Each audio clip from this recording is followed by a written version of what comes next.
कोकणातील प्रत्येक अपडेट जाणून घेण्यासाठी आजच माझे कोकणच्या सोशल मीडिया प्लॅटफॉर्मला लाईक, फॉलो आणि सबस्क्राईब करा. नमस्कार, मी शिवानी सचिन मेहता. तुम्ही पाहत आहात माझे कोकण. बातमीपत्राला सुरुवात करण्यापूर्वी पाहूयात हेडलाईन्स. तामिनी घाटात बसचा भीषण अपघात. 25 कामगार बस अपघातात जखमी. जखमींवर एमजीएम रुग्णालयात उपचार सुरू.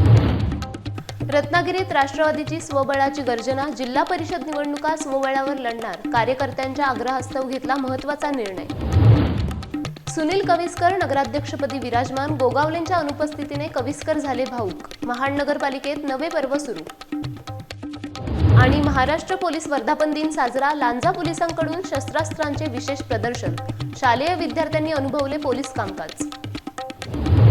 आता पाहूयात सविस्तर वृत्त. सुरुवातीलाच एक मोठी बातमी समोर येते. रायगड जिल्ह्यातील माणगावमधील तामिनी घाटात एक भीषण अपघात झाला आहे. पुण्याहून माणगावकडे येणाऱ्या एका खासगी बसला हा अपघात झाला असून यामध्ये सुमारे 25 ते 26 कामगार जखमी झाले आहेत.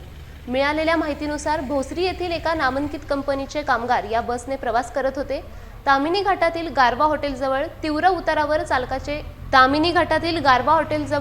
उतारावर चालकाचे बसवरील नियंत्रण अचानक सुटले आणि बस थेट समोरच्या डोंगरावर जाऊन आदळली.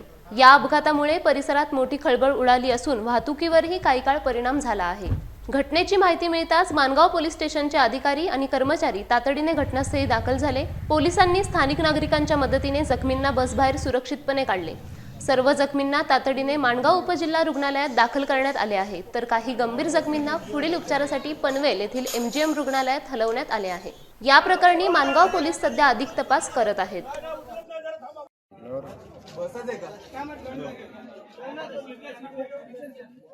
रत्नागिरी जिल्ह्यातील आगामी जिल्हा परिषद आणि पंचायत समिती निवडणुकांमध्ये राष्ट्रवादी काँग्रेसने स्वबळावर लढण्याचा मोठा निर्णय घेतला आहे.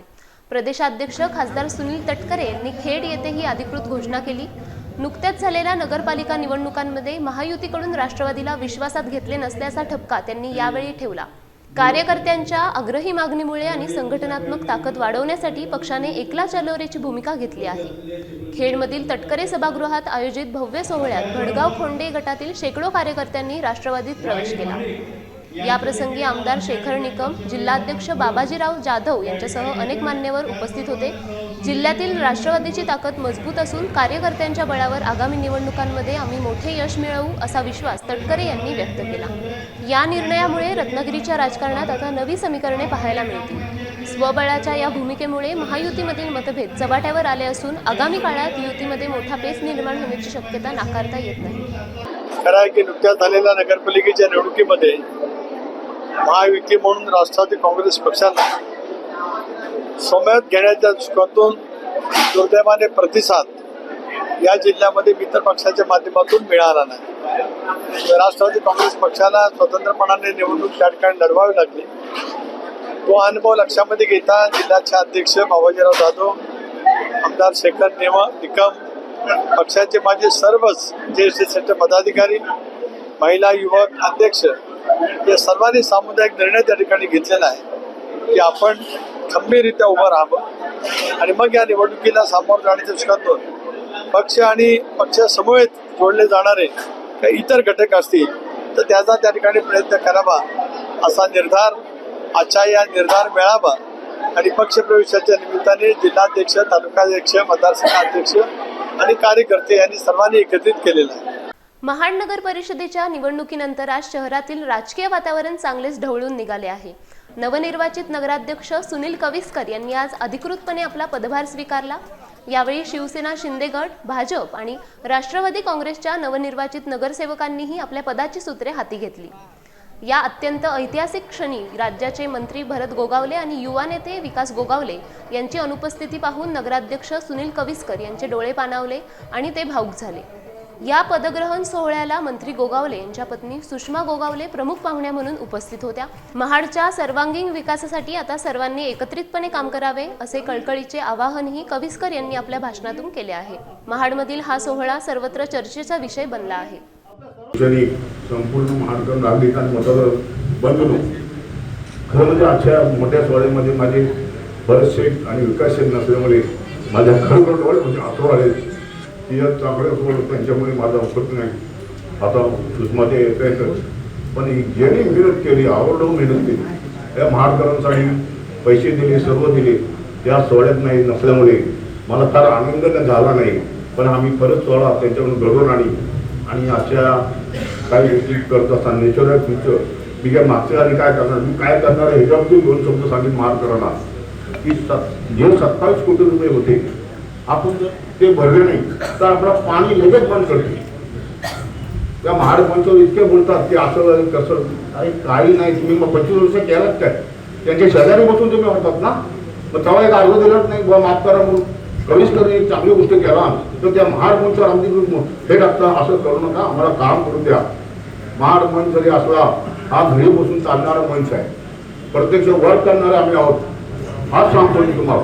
कुठली गोष्ट आम्हाला डायरेक्ट माझ्या निरोधन करा नाही काम झालं कुठेही जाऊन आहे, कुठेही तुम्ही उल्लेख करून घरी बसून आता 27 वर्ष मग तुम्ही काय झोपले होतात 25 वर्ष. मला वाईट वाटतो जो करतो त्याच्यावर बोलतात घरी बसून करू नका, आम्ही काम करेन माझं हात धरा काम धरा, आम्ही तुमचा आहे. 27 कोटी रुपये जे वाढे करून तुम्ही गमत का? 25 वर्ष 27 होते ना, का गेलात नाही मात्राकडे हो? काय गोष्टी असं करू नका. आम्ही चांगली बोलून काम करणार आहे, सगळी माझी गॅंग हक्काने तुम्ही. भीमा कोरेगाव येथील विजय स्तंभाला मानवंदना देण्यासाठी 208व्या शौर्य दिनी देशभरातून लाखो अनुयायी दाखल झाले होते. कडाक्याच्या उन्हात तहानलेल्या या बांधवांच्या मदतीसाठी सत्यशोधक युवा प्रतिष्ठानची टीम धावून आली. या संस्थेच्या वतीने अनुयायांना पिण्याच्या पाण्याचे वाटप करण्यात आले, ज्यामुळे उन्हात पायपीट करणाऱ्या अनुयायांना मोठा दिलासा मिळाला. माणुसकी आणि सामाजिक बांधिलकी जोपासणाऱ्या या उपक्रमाचे सर्व स्तरातून कौतुक होत आहे. संस्थेच्या संस्थापिका जान्हवी राजू जंगले, अतिश जंगले आणि शुभांगी जंगले यांच्या मार्गदर्शनाखाली हे सेवाकार्य यशस्वीपणे राबवण्यात आले. केवळ पाणी वाटपच नव्हे तर भविष्यात शैक्षणिक आणि सामाजिक क्षेत्रातही विधायक कार्य करण्याचा निर्धार या तरुण टीमने व्यक्त केला आहे. तरुणांनी एकत्र येऊन जनसेवेचे व्रत हाती घेतल्याने समाजात एक सकारात्मक संदेश गेला आहे. या प्रेरणादायी उपक्रमामुळे भीमा कोरेगाव परिसरात मानवतेचे दर्शन घडले असून सत्यशोधक युवा प्रतिष्ठानवर अभिनंदनाचा वर्षाव होत आहे. भीमा कोरेगाव या ठिकाणी शौर्य दिनी आपण दरवर्षी येत आहे. यावर्षी आपण एक सेवाभावी आणि प्रेरणादायी उपक्रम राबवलाय. एकूणच तरुणांनी राबवलेला हा उपक्रम काय आणि नेमकी ही संकल्पना काय आहे? जय भीम. माझं नाव जान्हवी जंगले आणि मी फाउंडर ऑफ सत्यशोधक युवा फाउंडेशन. आणि आम्ही हा जो कार्यक्रम केलेला आहे हा पाण्याचा संघर्ष जे बाबासाहेबांनी सहन केलंय त्यामुळे आम्ही फक्त पाण्यापासून स्टार्ट केलेली आहे. आमचं फाउंडेशन आता जस्ट 1 जानेवारीपासून स्टार्ट केलेलं आहे आणि आमचं एक छोटं कार्य आता पाण्याच्या संघर्षापासून ते शिक्षणाच्या संघर्षापर्यंत आम्ही नेतो. काय कसा प्रतिसाद होता एकूणच आणि पुढच्या वर्षी आपले काय अभिनव उपक्रम संकल्पित आहेत? हा फाउंडेशन फक्त माझी आणि माझ्या टीमची जबाबदारी नाही, तर ही सगळी तुमची जबाबदारी आहे, ह्या सगळ्या समाजाची जबाबदारी आहे. तर समाजाने मदत केली तर ऑब्वियस बात आहे की नेक्स्ट इयर ह्याच्यापेक्षा चांगलं कार्य करूया.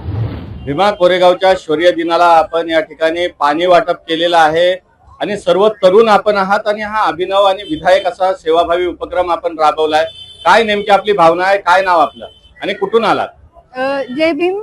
मी हडपसर मधून आलोय आम्ही आणि आमचं सत्यशोधक युवा फाउंडेशन हे आणि आमची पूर्ण टीम आहे. आम्ही हा उपक्रम ह्यासाठी राबवला आहे की जे गावाखेड्यातून व्यक्ती आलेत म्हणजे जे अनुयायी मानवंदना देण्यासाठी आलेत त्यांच्यासाठी थोडीफार आमच्या फाउंडेशन कडून मदत झाली पाहिजे. आणि जे युवा आहे जे म्हणजे आता जे तरुण पिढी आहे त्यांनी आपल्या परीने काही ना काही मदत केली पाहिजे. त्यासाठी आम्ही हा उपक्रम केला आहे आणि ह्यापुढे दरवर्षी आम्ही मानवंदना देण्यासाठी जे येणारे आहेत अनुयायी त्यांच्यासाठी आम्ही असाच उपक्रम करणार आहे. तरी साधारणतः आपण पाणी वाटप केलेलं आहे, किती प्रमाणात केलंय? यापेक्षा महत्वाचं आहे की आपण हा उपक्रम या ठिकाणी राबवलेला आहे, प्रेरणादायी हा उपक्रम आहे. साधारणतः कशा पद्धतीनं आपल्याला प्रतिसाद मिळाला? किती बॉटल्स आपण वाटप केले? आम्ही 4 ते 5 हजार बॉटल वाटप केल्यात आणि त्यामध्ये सर्व अनुयायांनी शांततेने पाणी बॉटल घेतल्या आणि चांगला प्रतिसाद आम्हाला मिळालाय. भीमा कोरेगाव येथील 208व्या शौर्य दिनानिमित्त मानवतेचे अनोखे दर्शन घडले. या ऐतिहासिक दिनी अभिवादन करण्यासाठी देशभरातून लाखो भीम अनुयायी आणि बहुजन बांधव मोठ्या संख्येने दाखल झाले होते. या अनुयायांची गैरसोय टाळण्यासाठी सणसवाडी ग्रामपंचायत आणि पुण्यातील तक्षशिला बहुउद्देशीय सामाजिक संस्थेच्या वतीने भव्य अन्नछत्र व पाणी वाटप करण्यात आले. कडक उन्हात लांबून आलेल्या अनुयायांसह बंदोबस्तावरील पोलीस बांधवांचीही या संस्थेच्या सर्व पदाधिकारी व कार्यकर्त्यांनी अतिशय उत्तम व्यवस्था केली। दरवर्षीप्रमाणे यंदाही हा सेवाभावी उपक्रम अविरतपणे राबवून या टीमने आपली सामाजिक बांधिलकी उत्तमरित्या जपली आहे। भर उन्हात तहानलेल्या आणि भुकेलेल्या बांधवांना अन्नाचा घास मिळाल्याने सर्वांनी समाधान व्यक्त केले। माणुसकी जोपासणाऱ्या या प्रेरणादायी कार्याचे सध्या सर्वत्र भरभरून कौतुक होत आहे। ही संस्था नेहमीच अशा सामाजिक कार्यात हिरिरीने सहभाग घेऊन समाजासमोर एक नवा आदर्श निर्माण करत आहे, अशी भावना अनेकांनी व्यक्त केली। आमची भावना हेच असते की जो महाराष्ट्रातून जो समाज भीमानुयायी अभिवादन करण्यासाठी येतोय त्यांना आमच्याकडून फुलाची पाकळी म्हणून आम्ही अन्नदान आणि पाणी वाटपचा कार्यक्रम करतो। पुढल्या वर्षी 2027 ला या ठिकाणी जेव्हा बाबासाहेब 1 जानेवारी 1927 ला या ठिकाणी येऊन अभिवादन बाबासाहेबांनी केलं, त्या पुढल्या वर्षी त्या शताब्दी वर्ष पूर्ण होत आहे आणि पुढल्या वर्षी जे 100 वर्ष पूर्ण होत असल्यामुळे अजून बी हा कार्यक्रम अत्यंत भव्यदिव्य प्रमाणात साजरा करण्याचा आमचा मानस आहे। येणाऱ्या भीमानुयांना माझी विनंती आहे की पुढल्या वर्षी अजून लाखोच्या संख्येने या ठिकाणी उपस्थित राहा, सुरक्षित जावा, अभिवादन करा आणि आपल्या नवीन वर्षाची सुरुवात करा। मी तक्षशिला बहुउद्देशीय सामाजिक संस्था सणसवाडी यांच्या वतीने सर्वांना नवीन वर्षाच्या आणि शौर्य दिनाच्या हार्दिक शुभेच्छा देतो। जय भीम, जय संविधान। सणसवाडी ग्रामपंचायतच्या वतीने बांधवांसाठी पाणी, ॲम्ब्युलन्स आणि बंदोबस्तासाठी लागणारा चहा नाश्ता सणसवाडी ग्रामपंचायतच्या सरपंच सौ शशिकलाताई सातपुते व उपसरपंच अक्षय कानडे आणि भाऊसाहेब आणि कर्मचारी वर्गातर्फे सणसवाडी ग्रामस्थातर्फे खूप सुंदररित्या या ठिकाणी बंदोबस्त लावलेला आहे। कर्मचारी, आशा वर्कर या सगळ्या गोष्टी या ठिकाणी उपलब्ध केलेल्या आहे बांधवांसाठी। येणाऱ्या कोरेगाव भीमाच्या शौर्य दिनानिमित्त 208च्या जयंतीनिमित्त या ठिकाणी उपस्थित राहणाऱ्या बांधवांसाठी सर्व सुविधा ग्रामपंचायतच्या वतीने देण्यात आलेल्या आहे। मुंबई महानगरपालिका निवडणुकीच्या पार्श्वभूमीवर राज्यातील राजकीय वातावरण सध्या कमालीचे तापले आहे। भाजप आमदार नितेश राणे यांनी ठाकरे गटावर सडकून टीकास्त्र डागले। यावर उद्योगमंत्री उदय सामंत यांनी देखील भाष्य केले आहे। तसेच आगामी निवडणुकीत महापालिकेवर महायुतीचाच भगवा फडकणार असा ठाम विश्वास सामंत यांनी व्यक्त केला। धन्यवाद साहेब। मला असं वाटतं की याच्यामध्ये जातीयवाद निर्माण करण्याची काही आवश्यकता नाही। महानगरपालिकेच्या परिसरामध्ये राहणारी जनता ही सुज्ञ आहे, त्यांना कोणाला निवडून द्यायचं हे चांगलं माहिती आहे। त्याच्यामुळे जातीयवाद निर्माण करून आपणच सगळ्यामध्ये श्रेष्ठ आहे असं सांगण्याची काही गरज नाही। मुंबई महानगरपालिका असेल, कल्याण डोंबिवली असेल, ठाणा असेल, छत्रपती संभाजीनगर असेल, 29ही महानगरपालिकेवर महायुतीचा भगवा फडकणार आहे हे निश्चित आहे। पनवेल महानगरपालिका अनुषंगाने भाजपा प्रदेशाध्यक्ष रवींद्र चव्हाण यांनी उमेदवार आणि कार्यकर्त्यांचा मेळावा घेतला। पनवेल महानगरपालिका अनुषंगाने भाजपा प्रदेशाध्यक्ष रवींद्र चव्हाण यांनी उमेदवार आणि कार्यकर्त्यांचा मेळावा घेतला। यावेळी परत एकदा पनवेल महानगरपालिकेत सत्ता आणण्यासाठी जोमाने प्रयत्न करण्याचे आदेश दिले आहेत। दुसरीकडे महाविकास आघाडी कोणत्या चिन्हावर लढायचे या गोंधळात असल्याचा आरोप आमदार प्रशांत ठाकूर यांनी केला आहे। महायुतीला चांगले यश मिळणार असून महाविकास आघाडी परत एकदा तोंडघशी पडणार असल्याचे प्रशांत ठाकूर यांनी स्पष्ट केले आहे। या महाराष्ट्राचे भारतीय जनता पार्टीचे प्रदेशाध्यक्ष रवींद्र चव्हाण म्हणजे एक मोठी ताकद आहे। कार्यकर्त्यांशी संवाद साधायला त्यांचं येणं हे आम्हा सर्व कार्यकर्त्यांना प्रचंड ऊर्जा देणार आहे आणि त्यामुळे त्यांनी एका अर्थानं आमच्या निवडणुकीमध्ये कार्यकर्त्यांची ही संवाद बैठक घेऊन आम्हाला जिंकण्याची ताकद दिलेली आहे। आम्ही सगळेच जण त्यांचं मनापासून आभार व्यक्त करतो। काय म्हणाल प्रत्येक सत्तेसाठी कशा पद्धतीने समीकरण? खरं तर या पनवेल महापालिकेमध्ये भारतीय जनता पार्टी 51 जागा जिंकून एकट्याच्या ताकदीवरती सत्तेमध्ये होती, पण ज्या पद्धतीनं गेल्या 5 वर्षामध्ये प्रामुख्यानं सत्ता असताना आणि नंतरही आम्ही कामं केलेली आहेत, महापालिकेच्या विकासाला दिशा द्यायचा प्रयत्न केला आहे, तो पाहता आम्हाला खात्री आहे की सर्वसामान्य जनता, मग आपण विधानसभा बघूया, या आधी झालेली लोकसभा बघूया, त्याच्या आधी झालेली विधानसभा, त्याच्या आधी झालेली लोकसभा, 4 निवडणुकांमध्ये गेल्यात। या 4ही निवडणुकांमध्ये लोकांनी आम्हाला विशेषत्वानं भारतीय जनता पार्टीला ताकद दिली आहे। आता याच्या बरोबरीनं लोकसभा निवडणुकीमध्ये दोन्ही वेळेला खासदार साहेब बारणेसाहेब या ठिकाणी निवडून गेलेले आहेत, त्यामुळे युतीच्या पाठी या ठिकाणची जनता आहे। आज महायुती म्हणून राष्ट्रवादी, RPI असे आम्ही सगळे सोबत जातो आहे, त्यामुळे या सगळ्यांना मानणारा मोठा वर्ग या महापालिकेच्या हद्दीमध्ये आहे। कामंही आहेत आणि जनसंपर्कही आहे, या दोन्हीच्या आधारे आम्ही नक्कीच जिंकू। आणि पूर्वीपेक्षा मोठा विजय मिळतो. चव्हाण साहेबांनी सांगितलं 3 वाजेपर्यंत आपण काहीतरी गोड बातमी त्यांना द्यायला. आता कार्यकर्त्यांशी बोलताना कार्यकर्त्यांना खुलवणं, त्यांना बोलणं हे चव्हाणसाहेब सातत्यानं करत आलेले आहेत. कार्यकर्त्याला विश्वास कसा द्यावा, आधार कसा आणि कार्यकर्त्याच्या चेहऱ्यावर हास्य कसं आणावं हे चव्हाणसाहेबच ओळखतात. त्यांचे संकेत त्यांना माहिती, मला स्पष्ट कल्पना नाही. सर, महाविकास आघाडीचं कितपत आव्हान आहे? महाविकास आघाडी या ठिकाणी लढत असताना आपण जर पाहिलं तर एकच चिन्ह एका वॉर्डात घेणं वगैरे वगैरे असे प्रयत्न करून एका पक्षाच्या नेत्याला दुसऱ्या पक्षाच्या चिन्हावर लढायला लावायचं, म्हणजे इतपत अगतिकता त्यांच्या या महाविकास आघाडीमध्ये दिसते की त्यांना विजयाचा विश्वास नाही आणि काही करून भारतीय जनता पार्टी महायुतीला थोपवायचं आहे. केवळ हेच उद्दिष्ट आहे. ह्याच्यामागे लोकांची सेवा उद्दिष्ट नाही, लोकांच्यासाठी काही करण्याचं व्हिजन नाही.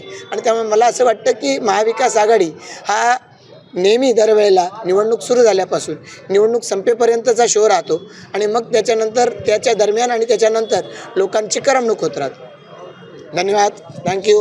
रत्नागिरी जिल्ह्यातील लांजा पोलीस ठाण्यात महाराष्ट्र पोलीस वर्धापन दिन मोठ्या उत्साहात साजरा करण्यात आला. या विशेष दिनाचे औचित्य साधून लांजा हायस्कूलमधील क्रीडा शिक्षक रवींद्र वासूरकर यांच्या मार्गदर्शनाखाली शालेय विद्यार्थी आणि विद्यार्थिनींनी पोलीस ठाण्याला भेट दिली. यावेळी पोलीस निरीक्षक निलखंठ बगळे, उपनिरीक्षक सरंगले, उपनिरीक्षक देवकन्या मेंदाड आणि पोलीस कॉन्स्टेबल शिवाजी कळंत्रे यांनी विद्यार्थ्यांना पोलीस दलाच्या विविध शस्त्रास्त्रांची आणि दैनंदिन कामकाजाची सविस्तर माहिती दिली.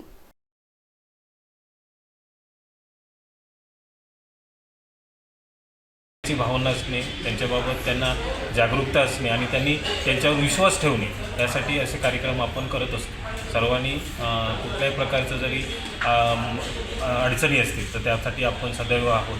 आता आपल्याकडे सध्या आपल्या जिल्ह्यात कार्यरत असणारे आपले पोलीस अधीक्षक श्री नितीन बगाटे साहेब यांच्या संकल्पनेतून आपण एक नवीन ॲप सुरू केलेलं आहे. त्याचं नाव आहे स्पार्क AI रत्नसेतू व्हॉट्सअप नंबर. यामध्ये आपण सपोज QR कोड करून कोणताही नागरिक त्या व्हॉट्सअप नंबर आपण आपल्याजवळ ठेवू शकतो आणि कुठलीही अडचणीची तुम्हाला जर प्रसंग आला तर त्यामध्ये तुम्ही जर हाय करून त्यांना जर एक मेसेज टाकला की मी अशा ठिकाणी आणि मला या ठिकाणी संकटाची आशंका आहे, या ठिकाणी पोलीस मदत पाहिजे, तर आपल्याकडे तात्काळ तिथल्या पोलीस स्टेशनची गाडी किंवा त्यातला स्टाफ आपल्या ठिकाणी येऊ शकतो. अशी ही संकल्पना आहे आणि हे नवीन आपण रत्नसेतू ॲप सुरू केलेलं आहे. हे आपले आताचे पोलीस अधीक्षक नितीन बगाटे साहेब यांच्या संकल्पनेतून तयार झालेले आणि याचा नागरिकांनी जरूर फायदा घेतला पाहिजे. धन्यवाद. तळा शहराची ग्रामदेवता श्री चंडिका देवीचा पुन्हा दर्शन सोहळा 2 आणि 3 जानेवारी रोजी मोठ्या उत्साहात आयोजित करण्यात आला आहे. या सोहळ्याच्या पहिल्या दिवशी अत्यंत दैदिप्यमान असा पालखी सोहळा पार पडला. यंदा यजमानपदाचा मान राणेची वाडी गोळेआळी ग्रामस्थांना मिळाला होता. सकाळी 10 वाजता श्रीकांत वेदक यांच्या निवासापासून ते मुख्य मंदिरापर्यंत ही भव्य पालखी मिरवणूक काढण्यात आली. या मिरवणुकीत कोल्हापूरची महालक्ष्मी, माहूरची रेणुकामाता, तुळजाभवानी आणि सप्तशृंगी देवीच्या देखाव्यांसह खास आकर्षण ठरलेले अश्वनृत्य सर्वांचे लक्ष वेधून घेत होते. टाळ मृदुंगाच्या तालावर भाविक भजनात दंग झाले होते, तर दुसरीकडे ढोल ताशांच्या गजरात तरुणांनी ठेका धरला. मिरवणुकीत महिला आणि पुरुषांनी फुगडी खेळण्याचा मनसोक्त आनंद घेतला. तसेच मर्दानी लाठीकाठीच्या चित्तथरारक खेळांनी या सोहळ्यात अधिक रंग भरला. एकूणच हा पालखी सोहळा तळावासियांच्या डोळ्यांचे पारणे फेडणारा ठरला असून संपूर्ण शहरात अतिशय भक्तिमय आणि चैतन्यमय वातावरण निर्माण झाले आहे.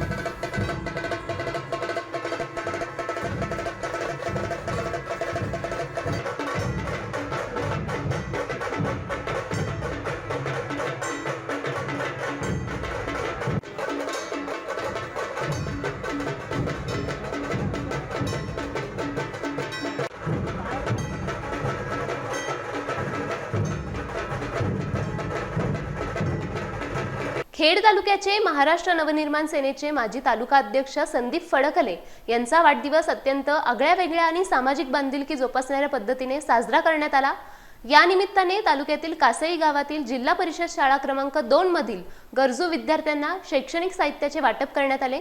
वाढदिवसाचा अनावश्यक खर्च टाळून विद्यार्थ्यांच्या प्रगतीसाठी हातभार लावण्याच्या या उपक्रमाचे सर्वत्र कौतुक होत आहे.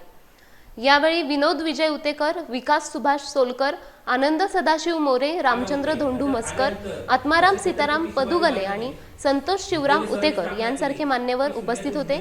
याशिवाय अनेक महाराष्ट्र सैनिकांनी या कार्यक्रमात सहभागी होऊन विद्यार्थ्यांचा उत्साह वाढवला। शिक्षणाचे महत्त्व अधोरेखित करत संदीप फडकले यांनी हा सामाजिक उपक्रम राबवून समाजासमोर एक नवा आदर्श ठेवला आहे। शाळेतील शिक्षक आणि पालकांनी या मदतीबद्दल मनसे कार्यकर्त्यांचे आभार मानले आहेत।